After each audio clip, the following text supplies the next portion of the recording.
इसलिए कि ये कौम इतनी तकरीर सुन चुकी है, और किनको समझाएंगे हम? समझाना भी किसको है? जो लड़का रात भर गलियों में बैठ के गेम खेले, उनका बाप चौक में कहे इस्लाम खतरे में है। जिनका भाई लॉटरी का टिकट खरीदे, वो भाई का इस्लाम खतरे में है। जो दूसरे के त्योहार में दरवाजे पे पटाखा खुद फोड़े, और बाप का इस्लाम खतरे में है। जिनका बेटा गले में चैन पहन करके मुंह में गुटखा लेकर रात भर लफुआगिरी करे, वो बाप का इस्लाम खतरे में है। खतरे में इस्लाम नहीं है, खतरे में आप हो, आपकी सोच है, आपकी औलाद है, आपके समाज है। अरे मेरा इस्लाम तो कल भी जिंदाबाद था, आज भी जिंदाबाद है, कयामत तक जिंदाबाद रहेगा। इस्लाम मिटाने वाले धरती से मिट गए। बेशक बेशक। इन लोगों के बीच में बाप का इस्लाम खतरे में, और बेटा के सर पे टोपी नहीं। इस्लाम खतरे में नहीं, तुम्हारा सर खतरा में। अरे भाई एक मिनट, टोपी पहन के नहीं आया, 15,000 का मोबाइल नहीं भूला, 5 रुपया टोपी भूल गया का, तो इस्लाम खतरे में। अब सोच नहीं लगता, या किसी के भोज खाने आए हो या जलसे में आए। जब जलसे में आओ तो अदब से आओ, वरना कोई जरूरत नहीं है। चंद आदमी बैठ जाएंगे, सुन लगा वही कामयाब है। आजकल जलसों में घूमने के लिए आते हैं, कुछ लोग सूंघने के लिए आते हैं, कुछ सूंघने के लिए कि कहाँ कुछ बन रही है, कौन सी चीज है, कहाँ पकौड़ी है, कहाँ चौप है, कहाँ गुपचुप छोला भटूरा ठूस ठास के हवा। अब इस्लाम खतरे में है, तुम्हारा मुंह खतरा में। 1:30 बजे रात खाएगा गुपचुप तो मुंह खतरा में नहीं रहे। सुने थोड़ी देर, नबी के महफिल में बैठे हो, अदब से बैठ जा। फरमाइश तो लोगों ने बहुत कर दिया, इतनी फरमाइश किया कि एक रात नहीं कई रात की जरूरत है। माँ बहने बहू बेटियां भी बहुत देर से बैठी है। एक दो खुराक इन लोगों को भी दे देना जरूरी है। इन लोगों को एक खुराक दो खुराक देना है। इन लोगों को नमाज पढ़ने का ये 40 को बहाना, नमाज नहीं पढ़ेगी। 100 औरत में 95 औरत नमाज नहीं पढ़ती। क्या लगता है? 95 औरत नमाज नहीं पढ़ती। ये लोग नमाज नहीं पढ़ेगी। इन लोगों को नमाज पढ़ने का ये 40 को बहाना। कई अगर नमाज क्या पढ़ते हैं, बोले छोटा छोटा बच्चा है, तो बच्चा छोटे रहता है, बड़ा होगा फिर बच्चा कह रहा है। नहीं तो फातिमा ज़हरा पूरी जिंदगी में चौखट से कदम बाहर नहीं निकाली थी। उनके पेट में रब ने ऐसा बेटा दिया जो इमाम हुसैन बन के बाहर आया। 56 साल की उम्र में मैदान करबला गया तो इस्लाम बचा लिया, कुरान बचा लिया, ईमान बचा लिया, शरीयत बचा लिया, सजदा बचा लिया, दीन का गिरता हुआ झंडा बचा लिया। तेरा बेटा कौम की एक बेटी ना बचा सके, तेरा भाई समाज की एक बहन ना बचा सके, 30 करोड़ मुसलमान मिलके भारत में एक मस्जिद ना बचा सके, तन्हा हुसैन ने शरीयत मुस्तफा बचा लिया, फिर क्या तो इस्लाम खतरे में? नहीं सोचा कुछ। शराब पीते हो, आई लव मोहम्मद रोड पे मत लिखो। रोड पे बोलने की चीज नहीं है आई लव मोहम्मद। बैनर में किनको दिखाओगे? अरे आई लव मोहम्मद आज अगर तुम बोले हो भारत आजाद देश में तुम्हारे ऊपर एफआईआर किया जा रहा है। आई लव मोहम्मद एक जमैक था, एक गुलाम था, एक दीवाना था, जो सैयद नहीं थे, हबशी थे, काले नहीं थे, गोरे थे, गरीब नहीं थे, अमीर नहीं थे, गरीब थे, गुलाम नहीं था, आजाद नहीं था, गुलाम था। हजरत बिलाल ने आई लव मोहम्मद मक्के में कहा था। पूरे मक्का के लोगों ने आई लव मोहम्मद कहने पर बिलाल के सीने पे गरम रेत रखा था, गरम पत्थर रखा था, लंगे पांव को, लंगे बदन को सड़कों में रगड़ रगड़ के तकलीफ दिया था, लेकिन बिलाल के जबान से आई लव मोहम्मद न मिट सका। रब ने इतना बड़ा मकाम बिलाल का कर दिया कि बिलाल मक्के में पांव रख देते तो जन्नत में बिलाल के पांव की आवाज आए। सुभान अल्लाह, नारे तकबीर, नारे रिसालत। बहुत जबरदस्त। शराब की बुआ है, आई लव मोहम्मद कहो, नाम के आगे मोहम्मद लिखते हो, शराब भी पीते हो, नाम के आगे मोहम्मद लिख के जुआ खेलते हो, आई लव मोहम्मद बोलते हो, और फिर तुम गलत काम भी करते हो। जो आई लव मोहम्मद कहेगा वो शराबी नहीं होगा। आई लव मोहम्मद कहने वाले कभी बेनमाजी नहीं होगा। आई लव मोहम्मद कहने वाले कभी चौक चौराहे पे चुगली नहीं करेगा, बल्कि जो आई लव मोहम्मद कहेगा वो अपने दिल से जुबान से कहेगा और हमेशा गुनगुनाएगा। दिखा दे या इलाही वो मदीना कैसी बस्ती है जहाँ पे रात दिन मौला तेरी रहमत। सुभान अल्लाह, सुभान अल्लाह। आई लव कहने पे पट्टी बन लग गया। आजाद भारत में सोचो 30 करोड़ रहने के बाद भी गुलामी की जंजीर में जकड़े जा रहे हो दिन ब दिन। कौन सी गलती तूने किया? क्या किया? इस मुल्क में 70 साल के बाद आजादी की आई लव का पोस्टर लगाने पर एफआईआर हो रहा है। कभी गौर किया आपने, कभी सोचा? 25 मुकदमा अब तक हो चुका है, 1370 आदमी पर अभी अभियुक्त बना चुका है, 117 आदमी को जेल में डाल चुका है। कहां हो? खेलो लूडो, चौक पे बैठ के गेम खेला बेटा, गले में सिकड़ी बांध के हाथ में कड़ा बाल है, खड़ा घूम रहा और कहता है इस्लाम खतरे में। दुनिया मची, आपकी वजह से दुनिया मची है। 1 बजे रात तक गेम खेलोगे, कहोगे इस्लाम खतरे। वो बाप कितना खत्म है जिनका बेटा बाहर में बैठ के गेम खेल रहा है। 13 साल का बेटा है, 15,000 का मोबाइल है, स्कूल का दरवाजा देखा नहीं, मकतब में कभी घुसा नहीं, मस्जिद में कभी गया नहीं। अफसोस नहीं? 4 को बेटा है, कोई पढ़ने के लायक नहीं, बाप का जनाजा पढ़ने के लायक कोई नहीं बचा। हम ही लोग बढ़ाते हैं आपके बाप के जनाजा। जो को मुर्गी नहीं जब कर पाता, 50 कुंटल पोल्ट्री खा गया मौलाना मौलवी भरोसा, 50 कुंटल मुर्गी खा गया। मस्जिद के गेट में टूअर की तरह, यतीम की तरह खड़ा है। मौलाना साहब थोड़ा मुर्गी बोले इस्लाम खतरे में है। बोले इस्लाम खतरे में नहीं, पोल्ट्री खतरा में। जिस मुर्गी को चूल्हा में रहना चाहिए वो इमाम के गेट में जाके खड़ा है, मस्जिद के गेट में। अफसोस नहीं लगता? क्या जानता? कुछ नहीं, न नमाज पढ़ना जानते हैं, न वजू करना जानते हैं, न नहाने का ढंग है, कुछ नहीं। जिए जा रहे। कभी सोचा आपने? पूरी जिंदगी खत्म हो गई। 50 साल से ईदगाह जा रहे हो, ईद बकरीद की नीयत अभी तक याद नहीं। 50 मुर्दा दफन कर चुका है, 50 मुर्दा एक आदमी दफन किया होगा, अब तक दुआ जनाजा याद नहीं। कब्रिस्तान में कहेगा मौलाना नियत बता दीजिए। कब्रिस्तान पढ़ने की जगह नहीं है, गढ़ने की जगह। वहां तुम लोग पढ़ते हो, मदरसा खाली, इमाम साहब बैठे हैं। पूछा कि आप बच्चे को क्यों नहीं भेजते? हजरत बात नहीं मानता, मेरा बेटा मेरी बेटी बात नहीं मानेगा, बोराम भर के गाछ में टांग देंगे दिन। इमाम को कहेगा हजरत मेरे बाल बच्चे नहीं बस से बाहर है, मतलब एक दिन ट्रक में चढ़ा रहेगा। आज गुजरात, बम्बई, सूरत झोला के गर्दन में डाल करके बगैर टिकट कंफर्म हुए है ना, जनरल बोगी में जबरदस्ती घुस करके जा रहे। कहाँ जा रहे?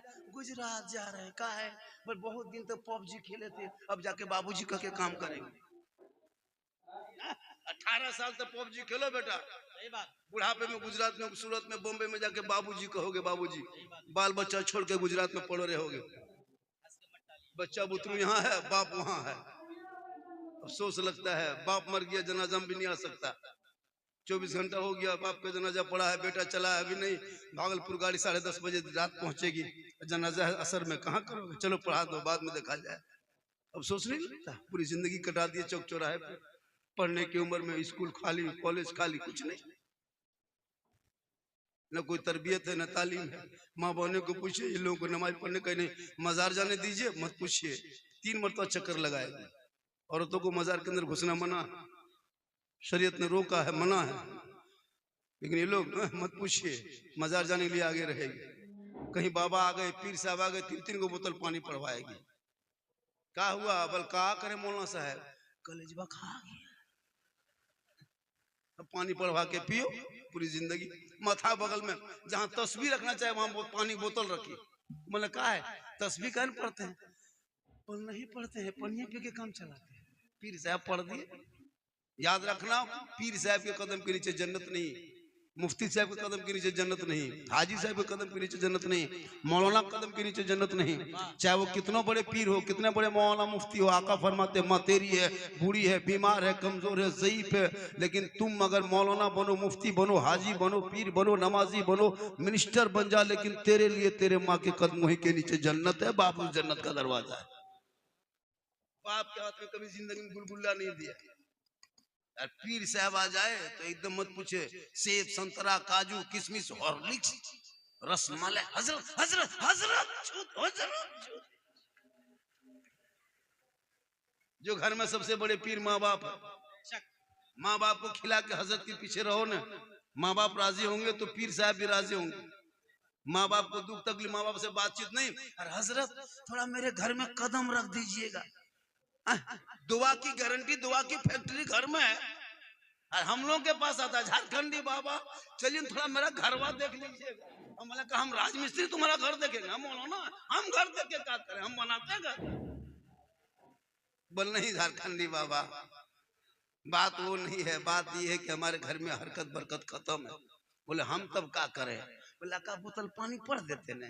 हमारे 2020 से हम बोतल में पढ़ना ही छोड़ दिए बेटा।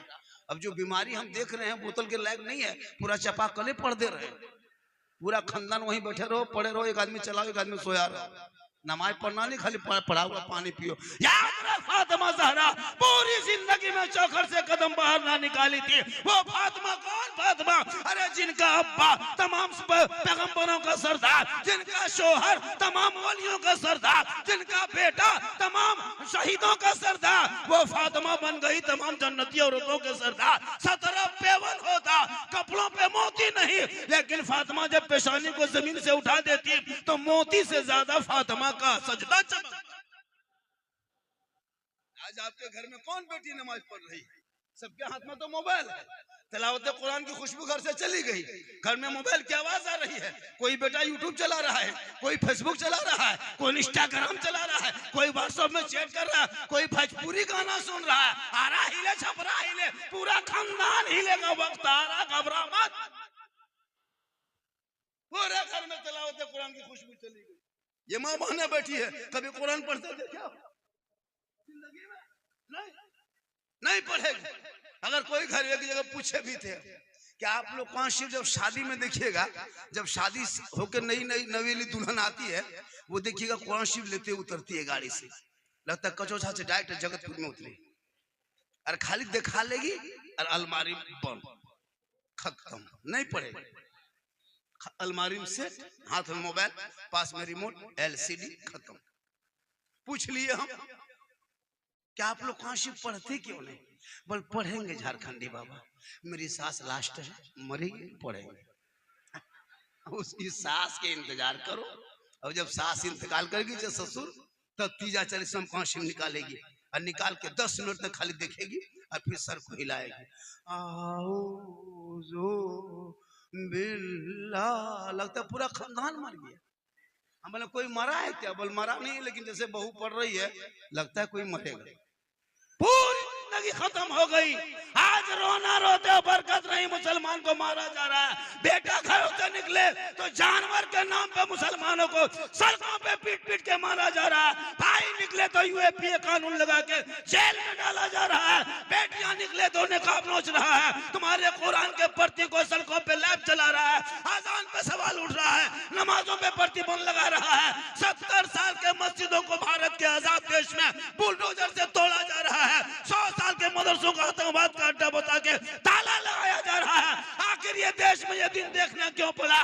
तुम तो घर में बैठे बैठे 5 वक्त अजान सुनते हो, मस्जिद जाना छोड़ दिया, जलसे में आके आते हो, अमल करना छोड़ दिया, उलमा से मिलते हो, मोहब्बत करना छोड़ दिया, घर में कुरान रखते हो, तिलावत करना छोड़ दिया, माँ बाप के पास रहते हो, खिदमत करना छोड़ दिया, समाज में बैठते हो, इंसाफ बोलना छोड़ दिया।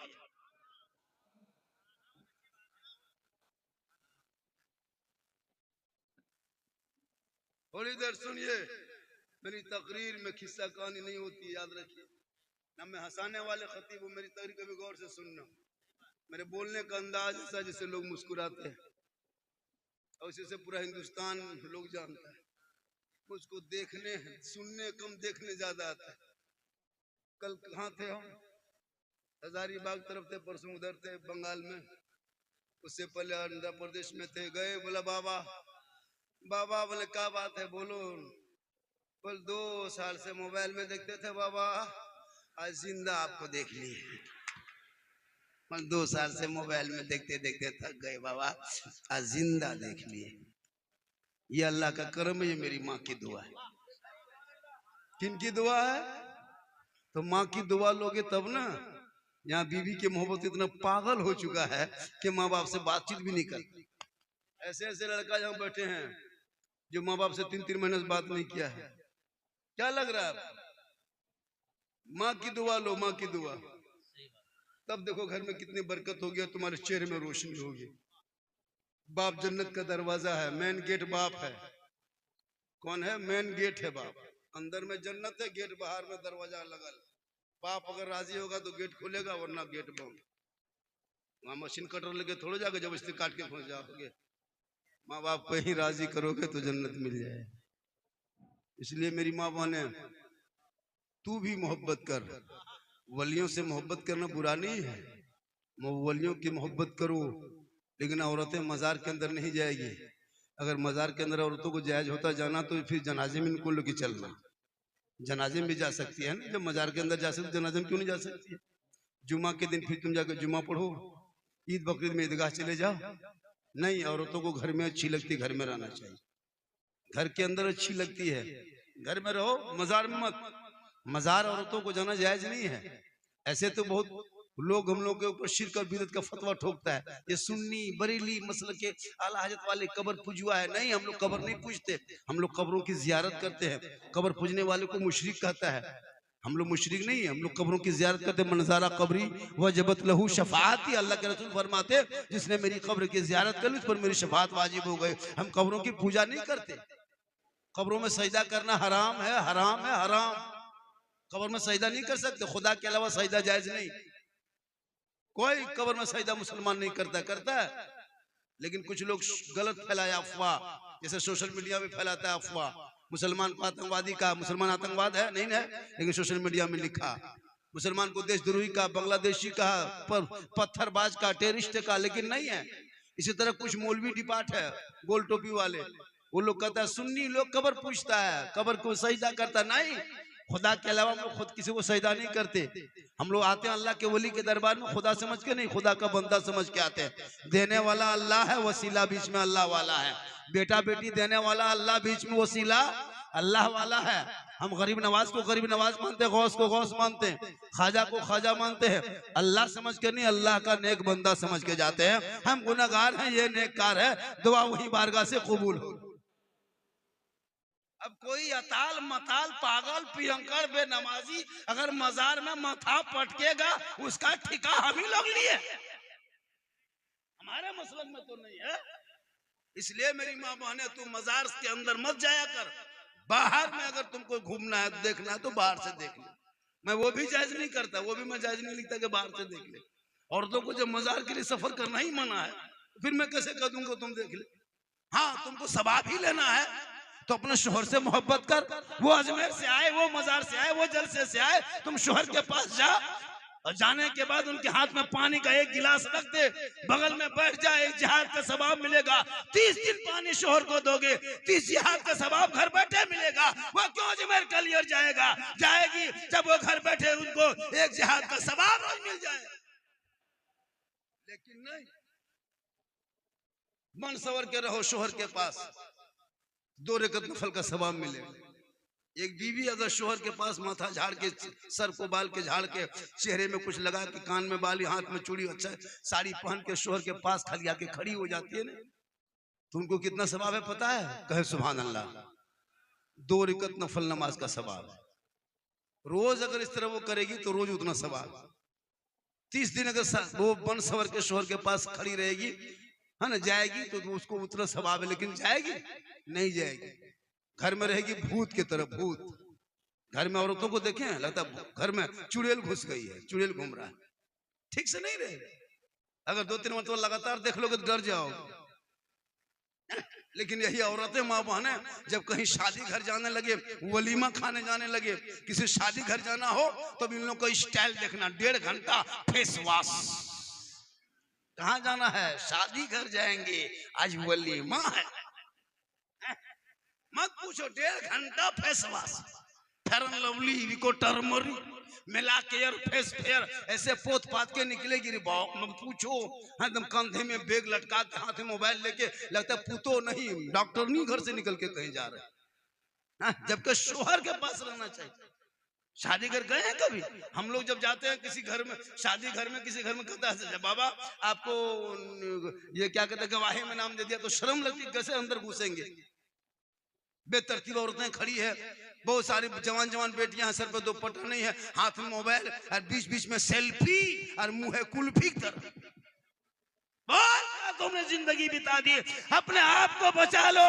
अपनी बेटियों के हाथ से मोबाइल को छीन के किताब पोती पकड़ा दो।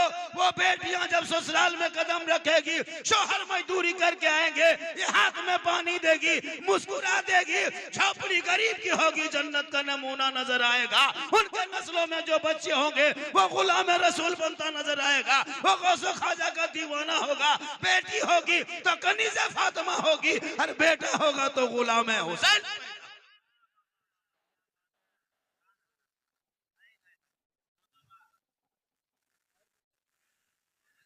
आधा घंटा हो गया, 32 मिनट और 28 मिनट सुनिएगा ना आप लोग। अरे भैया, और ज्यादा रात तो नहीं हो गई? 2:30 बज गया, 2:30 बज गया, और तो देर नहीं हो रही है? कोई डिस्टर्ब नहीं ना है? माशाल्लाह। कितनी देर बोले? फजर तक, 4 बजे तक बोलना है। चलिए बोल लेते हैं 4 बजे तक, कोई दिक्कत नहीं है। आपके बंगाल बिहार में कितना नंबर है हमको पता नहीं एम्बुलेंस का। हमारे झारखंड में 108 नंबर है। 108 है तो उसको फोन करके बुला के रखिए मेन रोड में। एक मौलाना झारखंडी बाबा है, 4 बजे तक बोलेंगे, बेहोश हो जाएंगे, गाड़ी में सुलाएंगे, सीधे मेन हॉस्पिटल। लेकिन अल्लाह के करम में कुछ नहीं होगा, क्योंकि मोहम्मद के गुलामों पर बुढ़ापा आ नहीं सकता, और यहाँ जितना बूढ़ा बैठा है कोई जन्नत जा नहीं सकता। यही तकरीर जब हम कर दिए थे बांका में, 3 गो बूढ़ा उठ के खड़ा।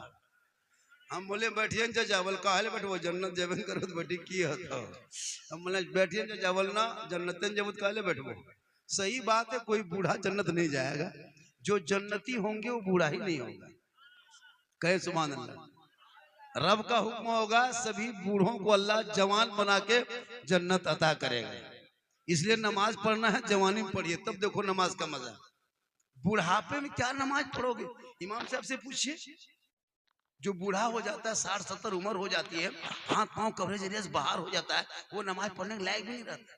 अभी मस्जिद में देखें, हर मस्जिद में 6-7 को कुर्सी रखल है।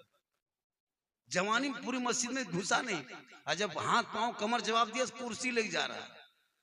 अब ऐसे नमाज पढ़ता है, लगता है एकदम कोई बीमारी ऐसे मतवाई लाता है। जवानी में कहाँ था? अभी बुढ़ापे में कुर्सी में बैठो। मस्जिद में जाकर के खाने खुदा में कुर्सी लगा दिया, 5 साल इंतजार करो, पलंग बिछा देगा मस्जिद में। अभी तो कुर्सियां लगाया है ना, पलंग बिछा देगा। नमाज जवानी पढ़ने क्यों है? पढ़ नमाज जवानी में, तब देख नमाज में मजा आया। ऐसा लगेगा कि मैं खुदा का जलवा देख रहा हूँ, खुदा मुझे देख रहा है। कवरेज एरिया था पांव बाहर, तब टूरल मस्जिद घुसा। अब नल के पास बैठता है, ऐसे ऐसे हथवा हिलता है, एगो नलवा खोलता दोनों खुल जाता है। बोले चाचा एक खोलिए, बोले कहा करें, गड़बड़ा के खोल गए। जब सही हाथ पांव है तब मस्जिद घुसो, नमाज पढ़ो। देख हजरत मौला अली नमाज में खड़े हो गए, पांव के अंदर तीर घुसा हुआ है। अली को तीर खींचा, अली चीख जाते, लेकिन जब अली नमाज में खड़े हो गए, उनके साथियों ने तीर पकड़ के खींच लिया, अली नमाज में खड़े रह गए। सलाम फेरा, मुसल्ले के नीचे से खून देखा। अली फरमाते क्या बात है? कहा हजरत, जो पांव में तीर लगा था, जो आपको तकलीफ हो रही थी, चीख रहे थे जब निकालते थे, वो तीर हम लोगों ने पकड़ के निकाल दिया खींच के। अली फरमाते वल्लाह मैं नमाज में ऐसा डूबा था, ऐसा नमाज में डूब गया था कि मैं खुदा का जलवा देख रहा था, खुदा मुझे देख रहा। देखो मच्छर अगर काट लेता है, इमाम साहब मोटिन उटिन है का, मच्छरदानी लगा लो। अली के पांव से तीर निकाल दिया।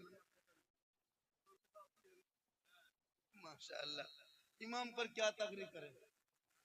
पूरे भारत में अंग्रेज इतना नहीं सताया होगा जितना मोहल्ले के इमाम को 7,000-8,000 तनख्वाह, 24 घंटा ड्यूटी, कयामत के दिन हिसाब देना होगा। इस दौर में कम से कम इमाम की तनख्वाह 15,000 होनी चाहिए। 8,000 में अजान दो, नमाज पढ़ाओ, बच्चा फूको, ताबीज लिखो, मुर्गी जबा करो, बहुत काम करना पड़ता। अगर 3 दिन इमाम चला गया पूरा मोहल्ला हो ना, ये मौलाना ना रहता जब माहौल है, अफसोस लगता है, कसम खुदा। इमाम लोगों को देखते हैं, तकलीफ होती है। पूरी जिंदगी कट गई, 7-8 हजार रुपये तनख्वाह। सोच के देखिए इस मोहल्ले में कितने घर होंगे? लगभग 150-200, मान के चलिए 150। 150 घर मिला के 7-8 हजार तनख्वाह देते होंगे शायद, तो पूछे नहीं, उससे ज्यादा नहीं। क्यों नहीं देंगे क्यों देंगे तनख्वाह? कमाई नहीं है, आमदनी नहीं है, बेरोजगार है, गरीब है, कहां से पाएंगे तनख्वाह दीजिएगा? कि कब? इमाम के लिए। लेकिन हर घर में 5-5 मोबाइल है, 4-4 मोबाइल से कम नहीं है। बेटा मोबाइल अलग, बहू मोबाइल अलग, सास के मोबाइल अलग, बुढ़वा बुढ़ी हम 150 रिचार्ज अलग, उसमें 300, इसमें 300, 900, 150 रिचार्ज डेली हर महीना अंबानी खाता में एक घर से देते हो। तो अगर 150 घर है तो 1.5 लाख रुपया अंबानी को महीना देते हो, ताकि तेरा बेटा पबजी खेले 1.5 लाख देने पर। वो तुम 300 तेरा बेटा रिचार्ज करता है फ्री फायर खेलने के लिए, 300 मोबाइल में रिचार्ज करता है, अंबानी खाता में भेजता है ताकि तेरा बेटा लूडो खेले, बैठ करके पबजी खेले। और जिस इमाम को आप 80 रुपया 100 रुपया महीना देते हो, वो इमाम अजान भी दे, नमाज पढ़ाए, कुरान पढ़ाए, बच्चों को सिखाए, फिर भी 100 रुपया देने में तकलीफ हो, और 300 रुपया के घर में देते हो। 1000 इस मोहल्ले से 1.5 लाख रुपया महीना निकलता है, अंबानी खाता में जाता है खाली मोबाइल के चक्कर में। और आजकल तो बेटा भी मोबाइल, बेटी भी मोबाइल, जवान जवान बेटियां, मेरे दोस्त, मेरे साथी, मेरे बंधु, मेरे फ्रेंड, बेटियों को मोबाइल से रोक लो। सोशल मीडिया में देखते हो, बेटी का नाम नरगिस है, शोहर का नाम संतोष है। 14,000 मुसलमान की बेटियां मुर्तद बन गई। 2025 में 2200 मुसलमान गैर मुस्लिम के साथ चली गई इस मोबाइल के चक्कर में। खुदा के वास्ते बेटियों को कनीजे फातिमा बना देना, घर का आईना बना के लटका देना, लेकिन उनको मोबाइल हाथ में मत देना, खासकर रात में, वरना कितना घर देखा गया है रात में बेटी सोई है, सुबह उठ के देखता है खाली खाटी है, बेटी गायब है। कहाँ देखते हो? कभी सोशल मीडिया में खोला, बेटी का नाम फातिमा देखा, मैंने तबस्सुम देखा, बेटी का नाम तबस्सुम आ रहा है, लेकिन शोहर का नाम जितेंद्र है, शोहर का नाम क्या महेंद्र है। क्यों? इस मोबाइल ने कितने घर को उजाड़ दिया है। जवान बेटियों को मोबाइल मत दो मेरे दोस्त। जिस उम्र में उसको कुरान पढ़ने की उम्र थी, शरीयत जानने की उम्र थी, उस उम्र में तूने बच्चों को मोबाइल देके जिंदगी बर्बाद किया। ये 12-13 साल का बेटा बेटी मोबाइल देख रही, इतने अश्लील वीडियो मोबाइल में दिखाया जा रहा है। फेसबुक खोलते हो, बेटा बेटी बैठ के फेसबुक नहीं चला सकता, जबकि पारिवारिक प्रोफाइल था, लेकिन इतना अश्लील गंदा वीडियो, गंदी तस्वीरें डाल दिया है कि शर्मा जाओगे। वो 13 साल का तेरा बेटा वो वीडियो देख देख के है ना 13 साल में जवान हो गया, ठीक से 15 साल उम्र नहीं हुई है, और कान में हेडफोन लगा दिया, और 12 बजे रात गली में अकेले टहल रहा है, और मथवा हिला रहा है, गाना गुनगुना रहा है, बोल दिल दिया है जान भी देंगे। अब कहाँ दिल दिया है बोलो, वही समझो। वो दिल है दलदल है रे, यहाँ वहां मत दो दिल मेरे दोस्त। दिल देना ही है तो सबको मत दो, रब ने दिल दिया है, प्यारे आका जनाब मोहम्मद रसूलुल्लाह को दे दो। सर झुकाना है रब्बे कदीर की बारगाह में झुका दो, तब जीने का मजा देख। सड़कों पे चलोगे गुनगुना के कहोगे सबसे आला वो आला हमारा नबी, सबसे बाला वो आला हमारा। अश्लील वीडियो अभी हमारे इलाके में 3 हादसा हो गया।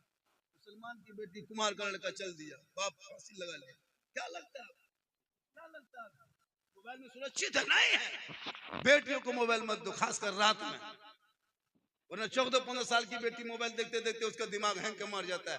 किसी लड़का का व्हाट्सएप निकाला, सीधे लिख दिया आई लव यू, लड़का वहां खोल के पागल, ना बचबो प्यार हो गलो प्यार। अब लड़का उल्टा फजर में सुबह सुबह लिख दे आई लव यू टू, यहाँ लड़की खाना पीना बंद, जहर खा मर जबो, होश दिया करबो तो वही करबो रे बाप। दोनों पागल, एक पागल ने पूरा खानदान पागल कर दिया। तुम्हारे बाल बच्चे ने आवारा का मैसेज पढ़ा, पागल का मैसेज पढ़ा। अरे सबका मैसेज मत पढ़ो, एक रब का मैसेज पढ़ जो 30 पारा कुरान है, तूने अलमारी में रखा है, वो किताब नहीं है, रब का मैसेज है। तेरी बेटी वो मैसेज पढ़ लेती तो किसी के तू पर दिल ना देके पर रसूलुल्लाह की जात पे ईमान लाती, रात भर गुनगुनाती, और वो कहते सोती मैं सो जाऊं या मुस्तफा कहते कहते अरे खुले आंख सल्ले अला। जरूरी है, हालात देखता हूँ रोना आता है, अफसोस लगता है। सब चीज हमारे समाज पर, सब चीज सब लोग टारगेट कर रहा है। आज मुसलमान को कौन नहीं टारगेट किया? कोई किसी ने कहा मुसलमान को भारत से भगा देंगे, किसी ने मुसलमान को देशद्रोही कहा, किसी ने बांग्लादेशी कहा। अभी ये कोई कुछ नेता कुछ ऐसा अश्लील बयान दे दिया है, कोई पकड़ने वाला नहीं। लेकिन ये गरीब मुसलमान सड़कों पे निकल जाए, अगर आई लव मोहम्मद का बैनर लिया, उसे जेल में डाल के उसे घर तोड़ दिया जाता है। 70 साल के मस्जिदों पे बुलडोजर चल रहा है इस आजाद भारत में। वजह यह है कि इसलिए ये देश सिर्फ उन लोगों का नहीं है, लेकिन तेरे बेटे के हाथों में कलम किताब पोथी के बजाय मोबाइल आया है, मोबाइल, जिस वजह से आज तुम टारगेट में पहुंच गए हो। इस देश में सबों का बराबर का हक है, हिस्सा है। इंडिया गेट में 61,394 मुसलमानों का नाम आज भी लिखा हुआ है, लेकिन आज अफसोस लगता है कि जो आया मुसलमान को ठोक बजा के चल दिया। झोला साहब नेता मुसलमान को जितना चाहा उल्टा सीधा गाली गलौज बक के चला गया, नबी के शान में गुस्ताखी करके चले गए। लेकिन याद रखना, जय हिंद का नारा लगाने वाला भारत का मुसलमान था, इनकलाब जिंदाबाद लिखने वाला मुसलमान था। 15 साल तक अबुल कलाम आजाद ने जेल में चक्की पीसा तब भारत को आजादी मिली है। अशफाकुल्लाह को गोलियों से भूना तब भारत को आजादी मिली है। शेख भिखारी को दरख्तों पे लटकाया तब भारत को आजादी मिली है। मोहनी हसन को जिंदा आग में झोंका तब भारत को आजादी मिली है। अबुल हसन नदवी को सूली के तख्तों पे लटकाया तब भारत को आजादी मिली है। अल्लामा फजल खैराबादी को काला पानी की सजा दिया है तब भारत को आजादी मिली है। और जो सारे जहां से अच्छा हिंदुस्तान हमारा, हम बुलबुले हैं इनके, ये गुलसिता कहने वाला भी भारत का मुसलमान, फिर भी है परेशान।